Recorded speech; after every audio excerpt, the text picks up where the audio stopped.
বাজারে দেখতে পাচ্ছ বাদুড়ি চুষে খেলে কচি কচি একদম ধরেনি এখনো। চাল কুমড়ো দেখে খুব ভালো লাগলো। চাল কুমড়োটা শুধু দেখছিলাম, খুব ভালো সুন্দর কচি কচি চাল কুমড়ো। তো দেখে টেকে আবার রেখে দিলাম। আজকে চিংড়ি মাছ নেই, ওই জন্য আর আনলাম না। তো চলে গেলাম সোজা মাংসর দোকানে। তো এখানে গিয়ে আমি দেখতে পাচ্ছ মাংস নিয়ে নিয়েছি। তো অনেক দিন মাংস খাওয়া হয় না, তো মাংসটা নিয়ে চলে এসেছি। এখন এই যে কলা দেখে খুব লোভ লাগলো, তো কলাগুলো আমাদের তিনজনের জন্য কটা কলা নিয়ে চলে এলাম।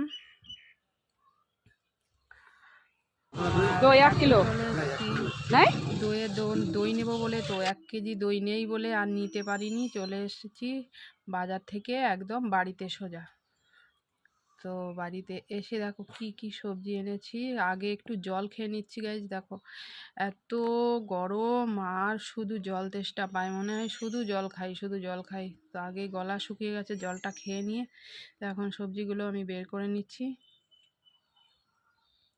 তো এদিকে শসা, উচ্ছে, ভেন্ডি, যে সে কলা, আর হচ্ছে এই হচ্ছে চিকেন। আর এই যে কাঁচা কাঁচা আম এনেছি, একদম টাটকা, দেখতেই পাচ্ছ। আমি সব সময় আমটা রেখে দিই ফ্রিজে, কারণ গরমের দিনে আম ডাল, আমের টক, আমের চাটনি খেতে আমার খুবই ভালো লাগে।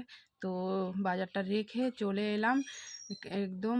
আজকে পান্তা ভাত নিয়ে, কটা পান্তা ভাত ছিল, কারণ আমাদের পান্তা ভাত একদমই খাওয়া হয় না।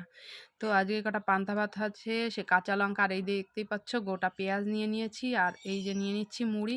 তো আজকে পান্তা ভাতটা খেতে খুবই মজা হলো। তো ভিডিওটা এই অবধি, দেখাবে নেক্সট ভিডিও। টাটা।